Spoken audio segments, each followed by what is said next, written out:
Welcome to this episode of the Harpreet Singh show. ਅੱਜ ਦੇ segment ਵਿੱਚ ਅਸੀਂ ਤੁਹਾਡੀ ਮੁਲਾਕਾਤ ਕਰਾਂਗੇ ਇੱਕ ਨਾਮਵਰ ਸਾਈਕੋਥੈਰੇਪਿਸਟ ਡਾਕਟਰ ਸਾਇਰਾ ਨਾਲ। ਤੇ ਸਾਡਾ ਫੋਕਸ ਰਹੇਗਾ ਕਿ ਪੇਰੈਂਟਸ ਅਤੇ ਟੀਨੇਜਰਸ ਵਿਚਕਾਰ ਕਿਵੇਂ ਬੈਟਰ ਰਿਲੇਸ਼ਨਸ਼ਿਪ ਹੋ ਸਕਦੀ ਹੈ, ਕਿਹੜੇ ਉਹ ਇਸ਼ੂਜ਼ ਨੇ ਜਿਹੜੇ ਕਿ ਪ੍ਰੋਬਲਮਸ ਕ੍ਰੀਏਟ ਕਰਦੇ ਨੇ ਤੇ ਕਿਹੜੇ ਉਹ ਸੋਲਿਊਸ਼ਨਸ ਨੇ ਜਿਹੜੇ ਪੇਰੈਂਟਸ ਅਤੇ ਟੀਨੇਜਰਸ ਅਡਾਪਟ ਕਰ ਸਕਦੇ ਨੇ। ਕਿਉਂਕਿ ਆਮ ਤੌਰ ਦੇ ਉੱਤੇ ਇਹੀ ਗੱਲ ਹੁੰਦੀ ਹੈ ਕਿ ਬੱਚੇ ਸੁਣਦੇ ਨਹੀਂ ਮਾਂ-ਬਾਪ ਦੀ, ਇਹੀ ਕਿਹਾ ਜਾਂਦਾ ਹੈ ਪੇਰੈਂਟਸ ਵੱਲੋਂ। So let's focus on this issue and talk to doctor Saira. Welcome to the program. Thank you for having me. Welcome.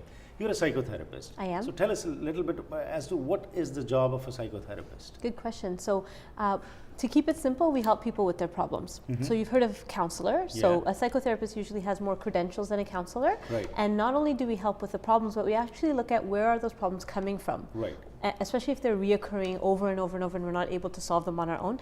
Usually by the time people are seeking professional help, the problem is big. Right. And so my job is to say, okay, there's this big problem.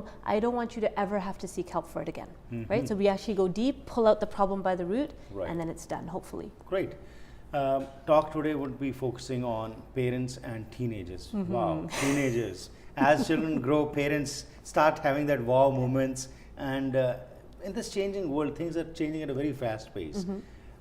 Lots of challenges, lots of issues come forward. So as a psychotherapist, you talk to patients, you talk to people.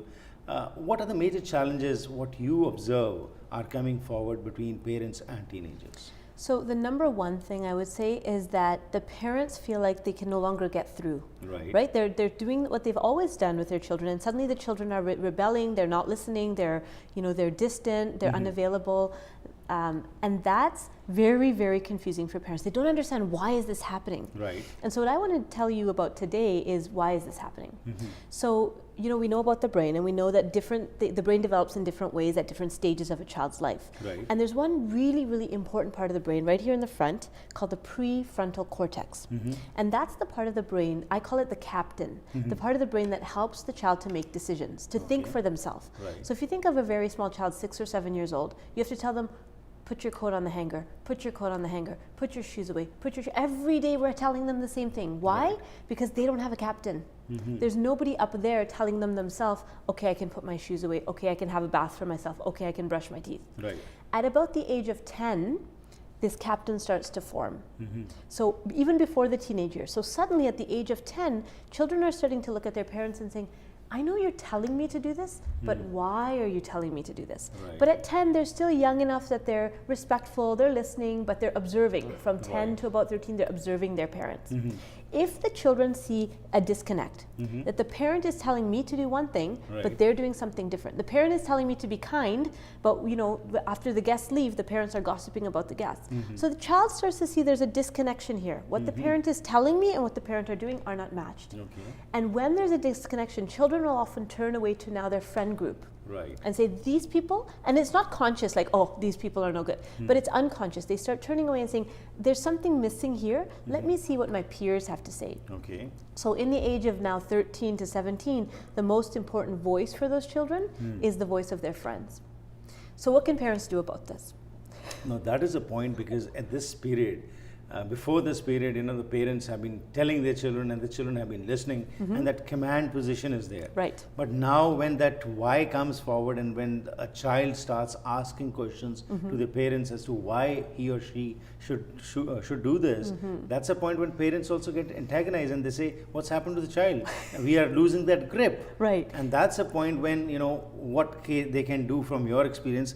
I think that'll be very beneficial for our viewers today. Right. So the first thing is for parents to know that it's not personal. Right. It's just because the child's brain is changing, and it's appropriate for them to start asking questions. If you think about in tribal times, 10, 11, now is the time when the child is going out on their own, hunting with the parents, gathering berries with the parents in the olden times. So that's normal for children to now start looking and taking care of their own safety rather than relying on only parents. So it's fine. So understanding the brain is changing, that's the first thing. Second thing parents can do is have a friendship with their child. So when the child is 10, 11, 12, they start slowly building a friendship with their child. So not just the command position, but also, what do you think about this? What are your thoughts about this? How do you think we should do this? Have your voice at the table in the family.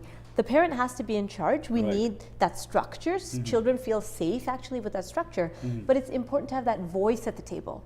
Right? So when everybody's sitting, we used to be told children should be seen and not heard. Oh yeah. When all the adults are sitting and the children are sitting quietly. Absolutely. 10, 11, 12, we should let them start to slowly speak in a respectful way. Let them be part of the conversations. Then by the time they become teenagers, they already know they can speak to their parent. Basically allowing the child to to blossom basically. But of course keeping an eye on them, but not becoming the controller. That is the phase what you're talking about, and that the parents should be very careful of. And we're talking about teenagers, but what I'm saying is even before the teenage years begin, because then by the time they're 16, 17, 18, they're not going to listen to you. But at 10, 11, 12, they're more open, you can construct them a little bit. Right? I'm sorry, you talk about friendship, basically developing friendship with your children. Now that's again a big aspect, like when you talk about friendship, in friendship, a child asks for something, you give it. And that's what we feel as parents, that whatever the child's requirements are, the physical requirements, we fulfill those. We work hard to go to any extent to fulfill their needs.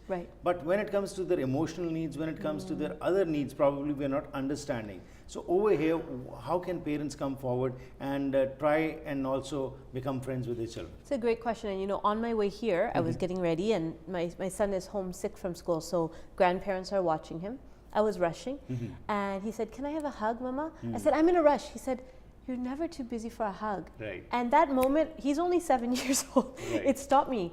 Oh yeah, my child is asking me for a moment. He's not asking me for food. If he was asking me for food, I would give it to him. If he was asking me for sleep, I would be there. But he's asking me for love. How can I be too busy to just love him? And that's another realization, because what happens otherwise, he'll go to Dada Dadi for that hug. And then the whole bonding of his whole life has happened with Dada Dada, Nani Nani, Nana Nani, hasn't happened with his own parents. So when it comes time to have those serious conversations in young adulthood, he doesn't have them with me. He'll have them with somebody else, because I haven't invested and taken the time to slow down and connect with my son. That's wonderful. The really important points, and these are simple things, but many times we ignore or we don't know. It's not that we don't know, we know those, but we just ignore because we think that these are simple things. How can these make a difference? But actually, these are the simple things which can bring about a drastic change in your relationship with the teenagers and your children. Thank you very much for this perspective.